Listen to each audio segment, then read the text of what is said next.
ঝোল হলো না ঝাল হলো সেটা পরে দেখা যাক, আগে রান্নাটা তো করা যাক। হাই এভরিওয়ান, কেমন আছো তোমরা সবাই?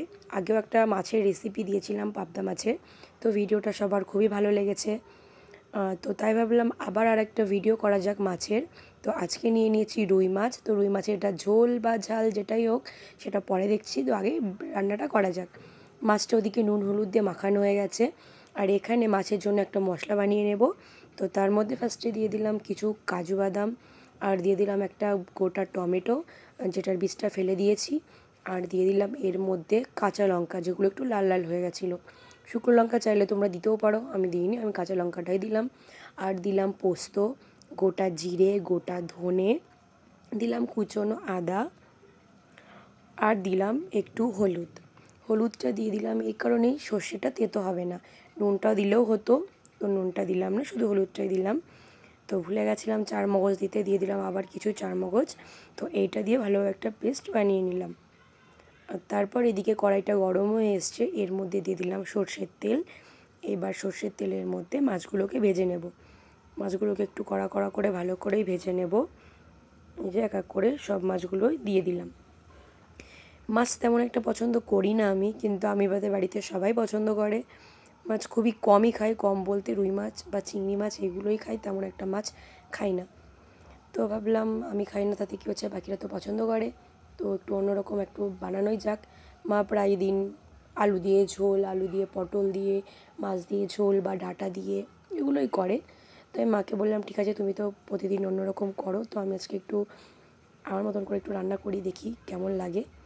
তো বাড়িতে সবাই খেয়ে বললো ভালোই লাগলো। তোমরাও ভিডিওটা দেখো, আর তোমরা কিন্তু অবশ্যই কমেন্টে জানিও যে তোমাদের এই মাছের তরকারিটা কেমন লাগলো।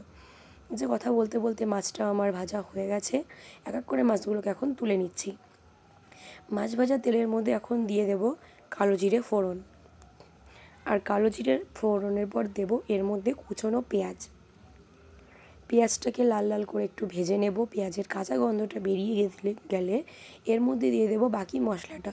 বাকি মশলাটা বলতে যেটা পেস্ট করে রেখেছিলাম, পেস্টে কী কী দিয়েছি, যেই যেই উপকরণগুলো সেগুলো তো তোমাদের আগে দেখিয়ে দিলাম আর বলেও দিয়েছি, তো আর বললাম না।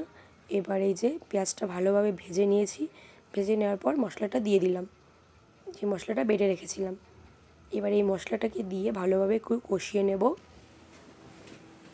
আর এর মধ্যে দিয়ে দেব কাশ্মীরি লঙ্কার গুঁড়ো। কাশ্মীরি লঙ্কার গুঁড়ো দেব, আর সাথে দেব হলুদ আর পরিমাণ মতন লবণ।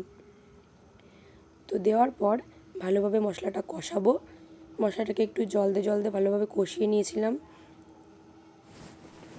তো রুই মাছের তোমরা আর কী কী রেসিপি বাড়িতে ট্রাই করেছো আমাকে কমেন্টে জানিও, আর তোমরা কেমন কেমন করে রুই মাছ খেয়েছো সেটা অবশ্যই বলো। আমি তো প্রায় দিন মা যেটা রান্না করে আলু দিয়ে ওটাই বেশি খাই, ডাঁটা ফাটা দিয়ে খাই না। মাছ তেমন একটা পছন্দ না, আগেই বললাম। তো সবার তো পছন্দটা সমান না, তো তোমরা হয়তো খুবই পছন্দ করো মাছ, কেউ কেউ আবার হয়তো আমার মতন অনেকে পছন্দ করো না তেমন একটা। তো যাই হোক, মশলাটা কষে নেওয়ার পর এর মধ্যে দিয়ে দিলাম জল, আর জলটা ওইদিকে ফুটে গেছে। তারপরে দিয়ে দিলাম এর মধ্যে ভেজে রাখা মাছগুলো, আর মাছগুলো দেওয়ার পর এটা একটুখানি নাড়াচাড়া করে নিয়ে এবার তরকারিটা হতে দেব। তরকারিটা প্রায় হয়ে এসছে, এবার এর মধ্যে দিয়ে দেবো কিছু চেরা কাঁচা লঙ্কা, আর দিয়ে দেবো কুচনো ধনেপাতা। এই ধনেপাতাগুলো ছিল বিলেতি ধনেপাতা, যেগুলো একটু মোটা টাইপের হয়, সেই জন্য আমি একটু নামানোর আগে অনেকটা আগেই দিয়েছিলাম।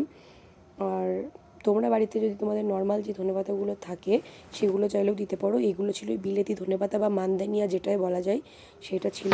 তো এই যে এটা কমপ্লিট, নামানোর আগে দিয়ে দিলাম গরম মশলার গুঁড়ো। তো এই যে আমাদের রুই মাছের এই তরকারিটা, তো তোমরাই কমেন্টে বলো এটার নাম কী দেওয়া যায়, ঝাল ঝোল কী দেবো। তো তোমরা অবশ্যই কমেন্টে এটা কিন্তু আমাকে জানিও, আমি ঝালই বলছি। তো এই যে রেডি হয়ে গেছে। এবার এবার সুন্দর করে এটাকে একটু প্লেটে বেড়ে নিয়ে এর কিছু ভিডিও ক্লিপ আর ফটো তুলে নিই, কারণ তোমাদেরকেই তো দেখাতে হবে, সেই জন্য সুন্দর করে একটু সাজিয়ে নিচ্ছি। তো কথায় বলেন আগে দর্শনদারি তারপরে গুণবিচারী। সুন্দর করে প্লেটে সাজিয়ে দেবো, দেখতে সুন্দর লাগবে, তারপরে তো খাওয়ার সময় টেস্ট হবে, তো তখন বলবে যে কেমন হয়েছে। তো দেখতেই যদি ভালো না হয় তাহলে খেয়ে আর কি বলবে, দেখেই তো মানুষের মনটা আগে পড়ে না। যেরকম মানুষের চেহারা, মানুষের ভেতরটা কেমন, তার ব্যবহারটা কেমন, মানুষে কিন্তু আগে সেটা দেখে না, ওপরটা দেখে, মানে সে দেখতে কেমন, সে সুন্দর মানে সে খুব ভালো। তো সে বাদ দিই। তো এই যে হয়ে গেছে, তো কেমন লাগলো আমাকে জানিও।